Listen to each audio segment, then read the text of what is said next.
Hey everybody, welcome back to the Shield of Hope channel. This is a Hope Speaks podcast, and we have a very special guest today. It's pre-recorded for Super Bowl week, and I thought it would be a great time to bring in an avid Eagles fan, kind of a Philly legend at this point because you're on TV, at least a local Philadelphia Eagles legend.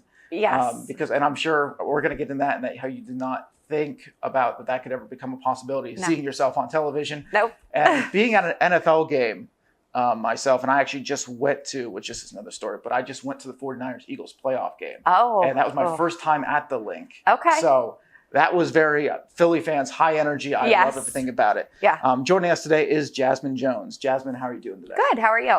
I'm very well. Good. Do you want to talk a little bit about your life as an Eagles fan, as a school teacher? Sure. So I'm from the area now, not originally local. I'm from Southern York County, graduated from Spring Grove, met my husband, and now I've been here long enough that I consider myself a local. I taught in the Berwick Area School District for 12 years and actually retired a week before my legendary game. So that was a wild first 2 weeks of retirement.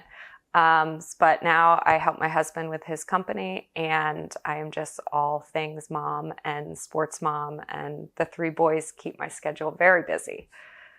Well, it's good to have you here today. Yeah, thank you. Thank you for having me. Embracing the cold to get here. Yeah. It is a very crisp, when I woke up, it was like 4 degrees in Pennsylvania this morning. Not a very nice day. No, I think we did hit double digits on the way over here, though. Still low double digits, but it's getting there. And joining us also today is Logan. Logan, how are you doing over there? I'm doing okay, Donnie. You know, it's great to join both of you on this brisk day here in Northeast PA. You picked a great game to go to, by the way. I'm sure we'll get into that playoff game here shortly. But one quick question for you. You mentioned to me before this podcast, you talked a little bit about growing up not in Philly or in Pennsylvania. You're actually Washington, I believe, right? So I did grow up in Pennsylvania. Okay. But southern Pennsylvania, so less than 30 minutes from Maryland. Okay. But the Philly comes from my mom's side of the family. They're all from around the Philly area. And so I've been a lifelong Eagles fan, even though... I was going to ask how that came about. Like, why didn't you choose the closer team as opposed to the most of my friends from high school are Ravens fans, as it is the closest team. But no, it was Philly my whole life. Wasn't really a choice, and luckily I enjoyed the choice that was birthed to me. We're going to go back to that game. That was December 31st of 2024, correct? 2023. 2023. Okay. Yes, so New Year's Eve 2023, we were playing the Cardinals, and we go to at least two games a year, one with the kids and one without the kids, because different experiences. So I had all three of my boys and our cousin with us. And it should have been an easy game. Like, we should have been able to play like our third string with their eyes closed because it was the Cardinals. And tied game. I think there were 4 minutes, maybe just under 4 minutes left. Thanks to some penalties, we were first and long, want to say first and 20. It's been a couple years, but we were first and long, and Jalen ran the ball. Then we were second and long. We got a couple, so I think we were like second and 16. So still second and long, tied game, not much time left. He runs it again. And then we are third and long, back to third and 20, I think. And that's when I got caught. I didn't know I got caught. But I think I was just screaming what everyone else was screaming. Yeah, just not really well blocked at all at the point of attack. I'm glad that they caught the PG version of what I was saying, because most of what I was saying was not PG. And we ended up losing the game, which we should not have done. But it was very frustrating, and they caught it. I had no idea they caught it. I stayed standing for the rest of the game.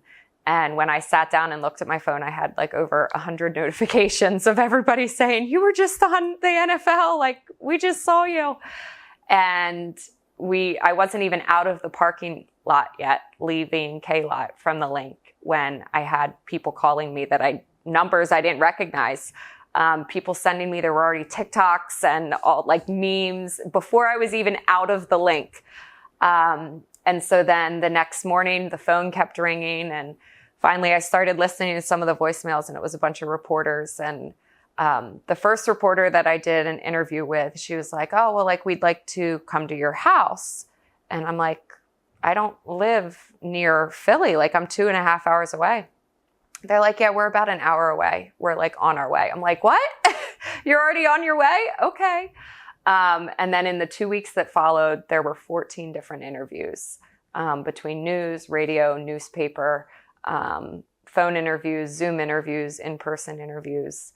The governor called me. He's also an Eagles fan, so that was pretty cool. And now it keeps going. It's been over 2 years, and every once in a while things pop up. I still get recognized places every once in a while. So they did last year, they did a Super Bowl follow-up. One of the reporters that I saw my first time came back out again. I don't think it's a big moment, but every once in a while it pops back up again. Well, it's interesting how, like, social media, obviously that your friends and family texted you first and messaged you, but then it's amazing how other people just find you online. Yes. Like, that to me is the most interesting part about the internet culture. Yes, it is. And what's crazy is a lot of people started in social media, like when they were sharing the moment, people were like, does anybody know her? And then in some of the groups, people would tag me. But internet safety here, I asked the reporter that was on her way, I'm like, you didn't even talk to me yet. Like, how did you know where I lived? And I try and keep my Facebook as closed off as I can. But we were having a yard sale, and I, of course, made that post public so that it could be shared, and didn't realize it was still public. So even though these people weren't my friends, they were able to find my address. So be very careful on the internet because it's all out there. You know, I was also thinking, like, maybe the reporters working with the Eagles hand in hand maybe asked who bought the seat, because they could probably pin the seat on, like, the camera and stuff like that. Maybe they who probably purchased. Probably could. But there's a lot of season there's a lot of season ticket holders, and they that typically resell. Yeah. So I understand that could be difficult. But it's always like, how did they find you? I'm probably sure it's like, oh, somebody saw a TikTok of you and was like, oh, that's so and so, and then it starts spreading from there minutes later. So people were tagging me that, you know, I went to high school with and stuff. They were tagging me in like the public posts, so people figured me out pretty quickly. No, that's really awesome though, and the fact that, you know, it was a big. What would you say, like, out of the top moments in your life? It's like probably starting a family, maybe this game or something like that. But like, where does this compare, this moment in time, compared to like some of your best moments in life? I honestly, I wouldn't even say it's the top 10. The Super Bowl wins are definitely up there in my top 10. But yeah, family, you know, children, marriage, all of that stuff. It is a highlight. I think it's more of an exciting moment for my kids, which makes it an exciting moment for me. The boys kind of like to brag on me a little bit. Like, they'll be playing Fortnite with, you know, some random person. Oh yeah, well, my mom's the famous Eagles girl. The biggest moment, they didn't even care that I was on NFL, but when they were scrolling YouTube and my face showed up, that was like a big moment for them when they saw mom on YouTube. But it's exciting, and it makes the Eagles culture of games and everything a little more fun. You know, now when I go and people, you know, spot me and recognize me, it's just, you know, something fun to talk about, kind of like a commonality, just more of a bond. And how would you describe Eagles fans and Philly fans in general? The best in the world. That's a great answer. Truly the best in the world. And I know that nobody likes us. We don't care though. But I know we get a lot of hate, but it's really, I mean, I've been to countless games at the Link, and I've never encountered anything terrible. It's a community, it's a family, and it's a bond.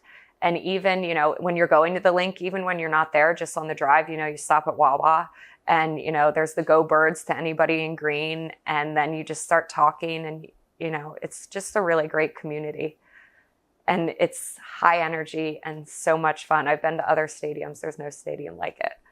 Well, I can contest to that. I've only been to about 5 different NFL stadiums, but so far the Link has been And now, granted, it was a playoff atmosphere. I talked Yeah. about going to the 49ers-Eagles game. Everybody, from the moment the kickoff happened, everybody's on there, like standing on their feet the whole time, and it's just loud. Now, I'm a Seahawks fan, so I take credit for the loudest stadium in the league. It's nothing like the Earthquakes, but I've never been to a Seahawks game. Been out there once in Seattle. They were playing. I never ended up going to that game on that Sunday.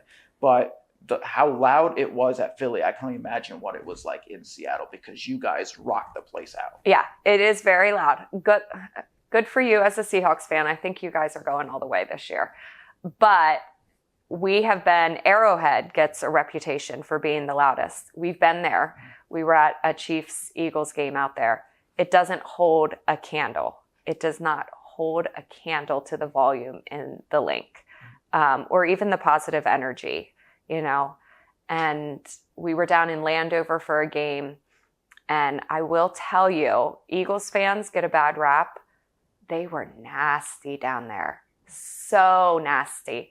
And yes, so nasty. It was terrible. Because when you're at an Eagles game, kids are kind of like off limit.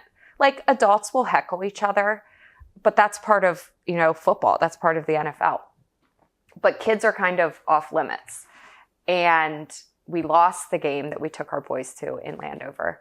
And they were walking out and they were crying because it was their first away game, and, they were just upset. And adults were coming up to them and like pointing in their face and like laughing at them and just like heckling them as these young kids are walking out. You would never see that in Philly. And if you did see it in Philly, the Philly fans would take care of it, So I think Eagles fans are very protective. They're very proud. But they're good people that love good football. Now, MetLife Stadium, I don't know if I told you this.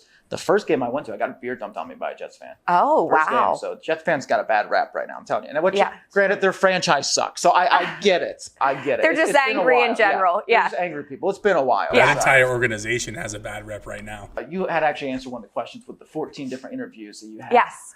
And you said one of them was more like an hour away local, that gave you the first one. Mm-hmm.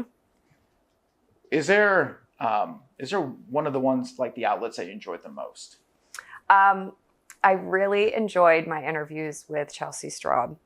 I interviewed with her twice. I really enjoyed those. A fun moment for me, because I'm a country music fan, was when Froggy 101, we did a radio interview. So that was cool just because the country music aspect, it was neat to be able to do that. I really, really appreciated and enjoyed when Governor Shapiro called me, because he was one of the first ones to talk to me about things other than the Eagles. He had kind of done his homework on me, and so he knew, the ways that I was involved in the community and with teaching, and he spoke more to me about that than the Eagles, which I really appreciated, seeing me more as like the whole person and than just the fan. Yeah, no, that's awesome. Yeah. And then how long, because you have your shirt, and I'm going to let the camera see for the merchandise. Yes. How long did it take to get, whose idea was that to get that in production? Was it yours? Was it a friend of yours that's like, hey, we should sell these shirts and and did you have a friend that made the design too, or did you? So a little bit of both. So it first started, again, when I was I didn't think it was going to become anything. And I think it was only a matter of days before people started sending me links that other companies had started making merch with my face on it and my moment on it. And this is actually one of the other companies that did it. They sent me one. But I realized, okay, these other people are using my face and they're profiting on it. So if they're going to do it, I might as well do it. So that's when I drew myself, made my own design. And then I went to the locker room and they helped with production. And I liked that better because it was supporting local rather than some random online company that, I don't know. So it was nice that we were able to support local business through it as well. That's a weird concept because you get the meme culture out there too. They're using your image or being able to meme it. But to have somebody else profit off the outline of you and also use that saying, that's a weird feeling, isn't it? It is. It's very weird. It's different because you see your face in a meme and then you see the cartoon drawing or something else with a picture with the saying. Yeah. And that's the funny thing too is, the image is out there. And like we talked about the internet, anything's out there and available. So people did all different types of things with it, which was kind of weird because it's me and, I'm public in the community, but I try and keep like a semi-low profile when it comes to outside my area. So it is kind of weird. It's always weird if I like see somebody that I don't know with my face like on their shirt. That's a little bit of a weird moment. It's like stardom, though. I mean, it's it's weird, but I'm sure there's like a coolness factor to it. Like, oh, okay. And maybe there might be people buying, like, say they buy something through Amazon, they might not even know it's you. Yeah. So it's also kind of weird. Yes, it is. The weirdest thing, though, is when I'm recognized like outside of this community or outside of Eagles community. We were in Disney a year ago, and the bartender at our resort recognized me, which was like wild because I'm like, I'm in Florida. Like, what do you mean you recognize me? But his family was from Philly, and so he was like super excited about it. And then the next day he asked to FaceTime his dad so like he could show his dad that he met me. So like little things like that are cool, but I like it because I'm a social person and I love talking and getting to know people and making connections. So it's nice because it provides that. I got to get to know this guy and his story and a little bit about his family, and things like that are cool. So being an Eagles fan, this year obviously was not the year that you guys expected. Coming off a Super Bowl win, almost the same exact team. Now, granted, you did lose some people via retirement, and even one of them came back and tried to. But, the high expectations for this year. Yes. And do you feel, even though it wasn't Super Bowl, was there good things about this season that you could take away from? Yes. I think we learned a lot of how to play with the new dynamics of the team, because there was that shift and there was a learning curve, and I'm hoping that we worked out most of those kinks. I definitely think getting rid of Patullo will help us going forward into the next season. In terms of dynamic shifts, I think we should start a petition that Big Dom just takes AJ Brown into like an area that doesn't have cameras and just kind of gives him a change of attitude. I know a lot of people are pushing to get rid of him, but he's an incredible player. My frustration with him right now is just his diva attitude. He throws bigger hissy fits than my young children. And I feel like he's acting more like a tabloid celebrity and less like a professional football player. And I don't know how to shake that out of him, but I bet you Big Dom could. You just got to tell him, last question before you take over here, Logan. You just got to tell AJ Brown that he's acting like Antonio Brown real quick. Yes. Maybe he might change change his mind. But speaking of which, we're going over to a Steelers fan over there that can talk about Antonio Brown. Logan. Oh, yeah. Listen, as a Steelers fan, we know a lot about diva activity, especially from wide receivers. Yes. But you mentioned Kevin Patullo. Did you guys by chance see, I don't know if it was a TikTok, an Instagram post, that little kid that went to an Eagles game for Christmas. About flipping burgers? About flipping burgers. I laughed at that. So you sound a lot like that kid. Like you wish that Kevin Patullo was somewhere flipping burgers. Because, oh yeah, absolutely. Because of how the season went. Now let's get into the season. So you guys started the season off against a big rival, Dallas Cowboys, and you guys took the first 4 games. You won. Now you won by no more than about 7 points in most of them. Yeah. So what are you thinking? First 4 weeks of the season, Eagles are 4-0. Are you like, okay, here comes a repeat? I was. The energy was high. I believed we could do it. We, at that point, I think we're still playing full games of football. Then we had a shift pretty much right after that where we pretty much only had a good half. Yeah. You went into the Broncos and Giants, and then after that, you really couldn't.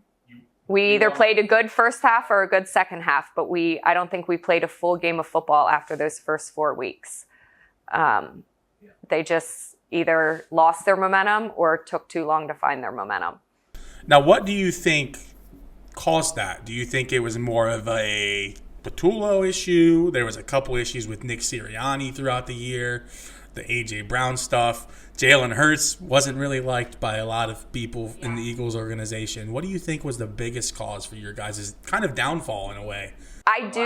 I do think a lot of it is culture. And I mean, I see that and talk to my own boys about that, even at their level of youth sports. Like the team needs to get along. They need to all be on the same page. They need to work together for that common goal. And I think a lot of the issues that we saw on the field stemmed from issues off the field in that dynamic between coaching staff, between players. If everybody could be like Coop and Reed, I think we would all play great. Like, let's just all have that little bromance with each other and just love each other on the field and let football be football. Yeah. Yeah, I mean, I would agree with that sentiment 100%. So, yeah, then after you guys ran into the Giants and Vikings, you had a few wins against the Packers and Lions, and then you lost to the Cowboys. You guys split with the Cowboys. Yeah. As an Eagles fan, I think the Cowboys are your biggest rival. Yes, with the Chiefs close behind. The Chiefs are catching up there close behind. Loss to the Cowboys never feels good. They are definitely the top rival, most hated. It never feels good, but after that Cowboys loss, I didn't think we were completely out of it. I still thought that there was a chance of at least going further in playoffs than we did. I didn't think we were going to be wiped out. The teams that are left, I knew we were going to face some tough teams. I just didn't think we were going out as early. You were also in the fight for the number 1 seed up until like week 15 at that point, and then you had lost it in the last couple of weeks. Like this, not just the Eagles, but the entire playoffs in general, I think this has been a very exciting road to the playoffs and a very exciting playoffs. Now let's get into that 49ers-Eagles game. Donnie, you mentioned you were there. You mentioned a lot about the atmosphere. Tell us a little bit more about that.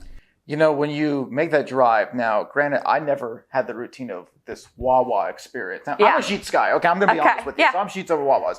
That doesn't factor into the story. But my girlfriend now, she was always telling me, because she's a big Eagles fan, she's like, we always stop at Wawas. So I've always heard about the Wawas experience. Yeah. So when I got asked, my buddy's dad ended up getting like 4 last-minute tickets to this game. So I get a call on, I think it was, did they play on Saturday or Sunday? They played Sunday. Sunday, yeah. So I got a call on Saturday that was like, hey, do you want to go to this game? I'm just like, well, I've never been to a playoff game. I was like, I got no rooting interest. I was like, because my team's on bye. So sure, I'm going to go to it. And then you get down the turnpike. You also get off at the turnpike exit a little bit there. And then they have like Go Birds. There's people everywhere. Oh, yeah, everywhere. You know, and then you're just going into the stadium. Now, granted, parking is always horrendous no matter what you do. But the atmosphere of just the tailgating.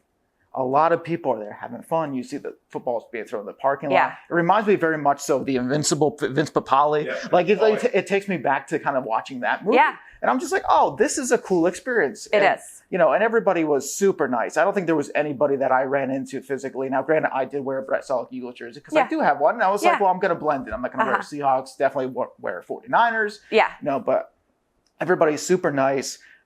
There was an interesting scenario where it's next to us on the left, because we were all season ticket holder. Everybody was a season ticket holder, sold out. So there was a whole bunch of people there. Yeah.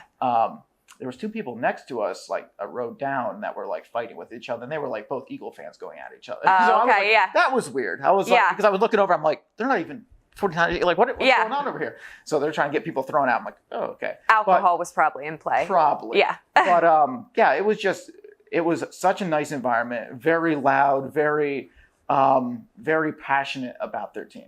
Yeah. And that's something for the first time in Philly for an Eagles game. Now, I'm a Mets fan, so I've been in Philly for Phillies and Mets games. Yeah. I've had a different experience wearing the Mets jersey compared to being neutral in this one. But no, it was a really good time. I can also second that. Now, I went to a Steelers-Eagles game a few years ago.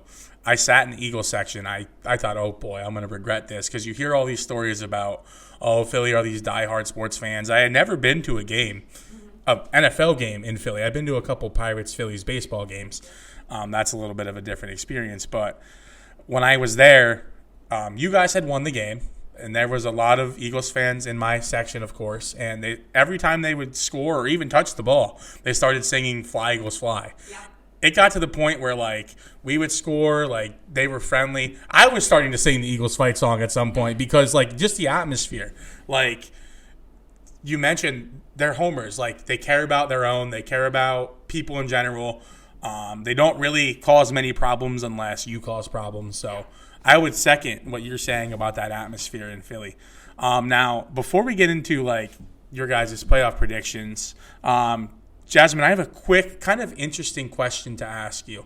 So let's play a little bit of fantasy, so to speak. Not like fantasy football, but let's say that tomorrow you see on ESPN that Nick Sirianni gets fired. And you get a call from Howie Roseman, and Jasmine Jones is the new head coach of the Philadelphia Eagles. What is the first thing that you do as your first day in office as the head coach of the Philadelphia Eagles to either keep the winning alive and maybe advance to the Super Bowl next year? What do you do as the head coach of the Eagles? So off the books, my first thing would be to take A.J. Brown out back. On the books, my first thing would be to find the money to convince Jason Kelce to join the coaching staff. Okay, listen, there's a lot of head coaching positions open in the NFL. We'll talk about that a little bit too, but okay, that's an interesting one, Jason Kelce. Okay. You wouldn't do anything with like any players, like besides A.J. Brown. We know you're trying to find a place to old yeller A.J. Brown, but Jake Elliott's gone. Okay. Yeah. Okay. He's a coin toss now, and it's honestly, it's a weighted coin that's not often in our favor. Great guy, but too unpredictable on the field. There needs to be somebody consistent in there for sure. And yeah, Jason Kelce will pretty much be my answer to everything. He's doing pretty good on his prime stuff though, or not prime, but whenever I think it's CBS or Fox, one of the two he works for, but yeah. I love that man as a player, as a person, like as a father, as a husband. You were actually wearing a Jason Kelce jersey at the game on TV. Yes. Yeah. He's my number one guy. And on my Eagles bucket list of things, he's like at the top of Eagles fan things that I still need to achieve is meeting him. And then I want to get in Link jail. What's that? There's a jail in the Link. Okay. Like a holding cell jail. I never knew about that. Yeah. And it's where, if there's fights or disorderlies or anything like that. So what is your mugshot for? What do we see on the thing that you're holding up? How does Jasmine I don't know. I don't want to do anything too bad because I want just kind of like a slap on the wrist. So honestly, probably like public urination. Okay. Like on the field? Or No. I'm not sure exactly how to do it. My oldest son is terrified that I will actually do it. My middle son, the second born in stereotype, is encouraging me to do it and coming up with plans to do it with me. But yeah, that's just one of my bucket list things. Like I feel like as a Eagles fan, you have to spend some time in the Link jail and meet Jason Kelce. There you go. Now, one more quick one that I'm thinking of as we're talking here. You mentioned Kevin Patullo. Yes. What a year he had. I don't know if you saw about the egging of his house. At first I heard that and I thought that was ridiculous because you saw the movie Remember the Titans. You saw Coach Carter with the brick through the windshield. Obviously the message is a little different here, but egging, he got fired. Who do you think takes his position? Who do you think is the next OC for the Eagles? Don't know. I know that, and it's very hard because there's a lot of speculation, and we talked about social media. It's hard because you see like stories, news releases on social media of who they're talking to, but I don't know how much they're vetted. I don't know where they're going with it. I've heard people saying Mike Tomlin, which I think is just Facebook rumor stuff. Obviously, I think he's done. I don't know. I saw some post about Nick Foles, and I think, again, it was fake news, but I think there could be potential there too. He kind of really pulled it out for us, so maybe he could come back and, pull off some other miracle again. You mentioned Nick Foles. Now, as we get into the playoffs, there's an interesting photo I saw recently. I don't know if you remember when Nick Foles was in the Super Bowl that year. It was Kirk Cousins, Blake Bortles, Tom Brady, and Nick Foles were all looking at the stadium.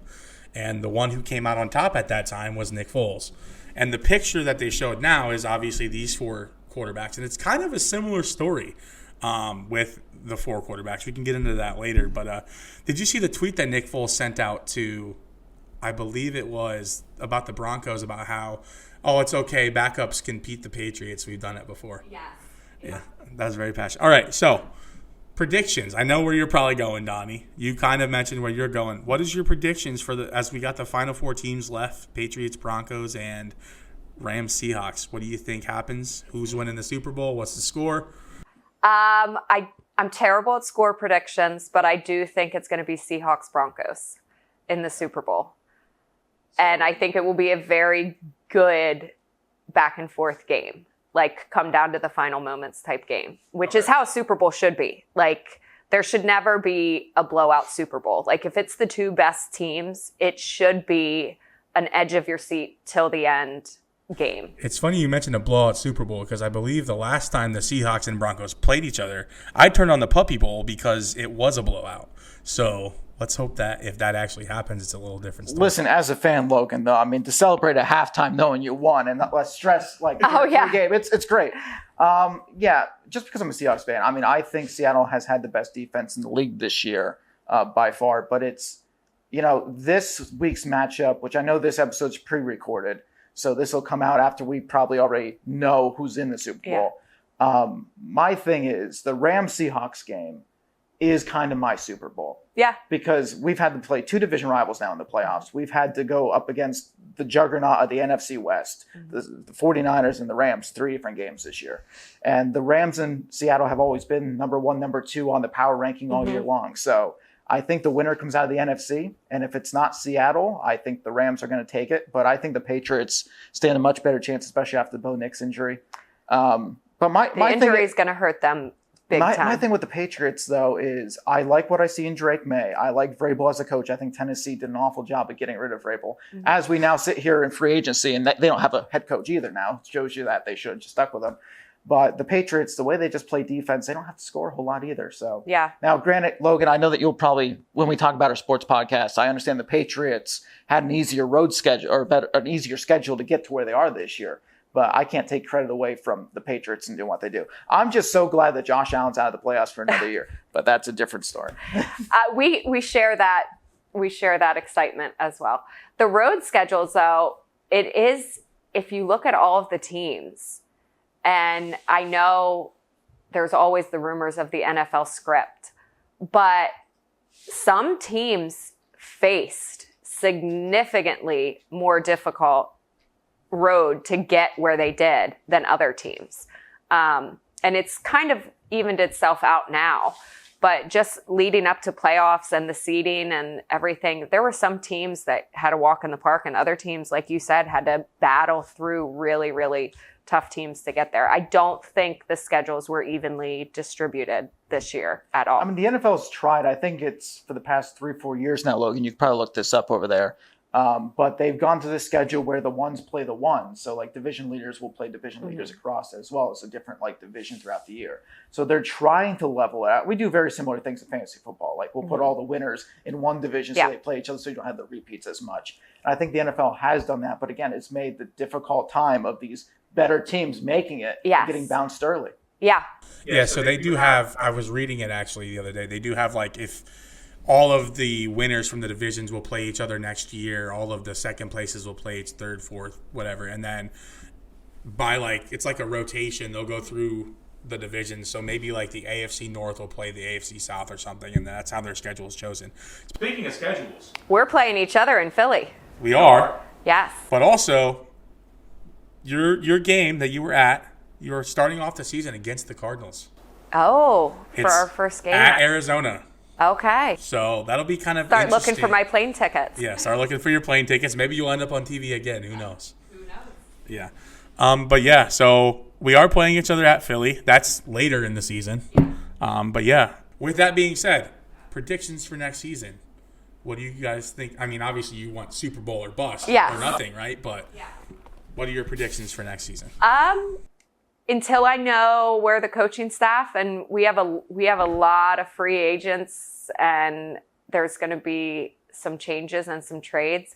I don't know that I can say until I see who lands where. Obviously, I'm still bleeding green to the death. Yeah. Looking at this is a pretty tough schedule. I mean, you mentioned the juggernaut of the NFC West. You're playing the NFC West next season.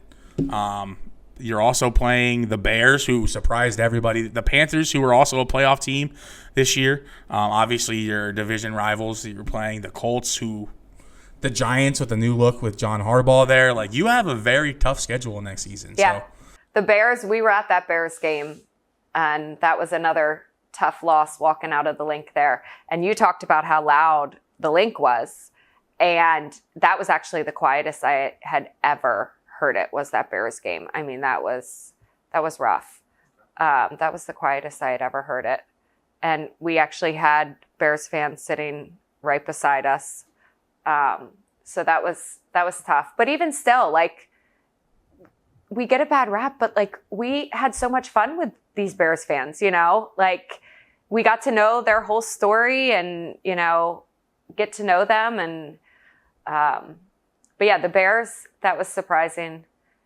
I feel bad how they went out. Yeah. But yeah. I think everybody in America feels bad for how they went out. Yeah. Do you think, as an Eagles fan, do you find your team over the course of, we'll do through franchise, like just observing, because I have the 2 questions on observation, but the first one I'm going to ask is, do you find that the Eagles kind of play down to people's teams' levels? Like, do you ever feel like there's because Seattle, for instance, I would feel like there's sometimes, like, whenever we play the Giants, I don't know what it is, but we always play down to the Giants. Yeah. You know, like, there's certain No, teams. I understand that. So, yeah. like, do you feel like, as an Eagles fan, like, you see the potential, obviously, this year, you had massive potential and didn't meet there, but do you feel as, like, when you look back through franchise history, do you feel like, for some reason, you guys play more down to some opponents' levels? I do. And I think, never underestimate an underdog. And I think sometimes we go out there, and honestly, the game that I went viral for, I think that was part of it. Like I said, we should have been able to beat them with our eyes closed with our third string. And I think when you go in expecting an easy win, that's when it sometimes backfires to you. And it did in that game. And I've seen it across all NFL teams, not just the Eagles, you know, sometimes, and in all sports. Baseball, basketball, professional, youth, you know, if you go in and you expect a win, sometimes that backfires big time and bites you in the butt. Now, one of the things that a lot of people generalize Philly fans for is the conversation about quarterbacks.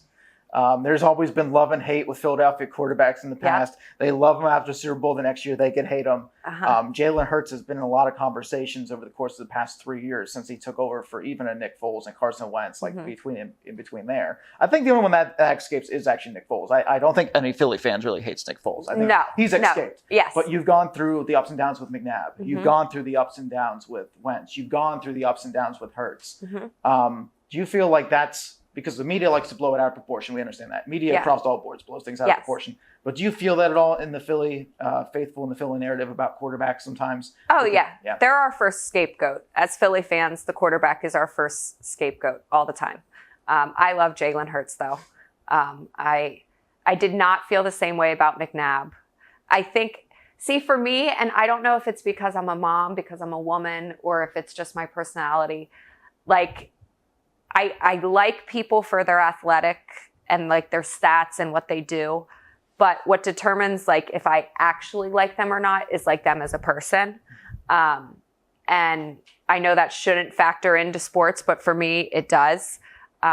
So, you know, if you're a jerk in the real world, like, I don't care how well you play, like, I just can't get behind you type thing. And so I like Jalen, and McNabb I didn't feel the same way about, but I like Jalen. Of course, we love Nick. Carson, I was okay with Carson, honestly. But I do, like you said, Eagles fans, and not just Eagles fans, I think Philly for all sports, you know, the quarterback and the best player is our first scapegoat. Are you a Phillies fan too? I am. Not as big of an Eagles fan. I mean, if somebody asked me what baseball team I like, I would say the Phillies, but I don't follow them and go as crazy for them as I do for the Eagles. All right. I was going to ask you, who's that scapegoat? Because you could always blame, like, you know, in this case, probably Bryce Harper or Schwarber and stuff like that. I was going to say, those are the two that I would, you know, everybody starts after a bad game. Those are the first two names that you see bashed all over social media. Well, Jasmine, thanks for joining us here on the Shoot of Hope channel. Yeah, of course. If you want to stare into the camera, and if you are selling your merch at like a certain site, or if people can still buy them, or if you want to like give a shout out about where people can find you on social media. I don't think the link is live anymore, but the locker room in Berwick, Pennsylvania does have my images that I drew that are in my handwriting. Josh definitely has some great stuff going So yeah, so this is the one that I hand drew myself, and that's my handwriting. I don't think the link is live anymore, but I know if you stop in and see Josh there. Do you have any other merch besides hoodies and shirts? Any shirt, any type of shirt. The company that did this did mugs. The locker room did, with my hand-drawn image, they did like decals, like bumper stickers, or like to put on your water bottles and stuff like that. And they printed out some pictures as well.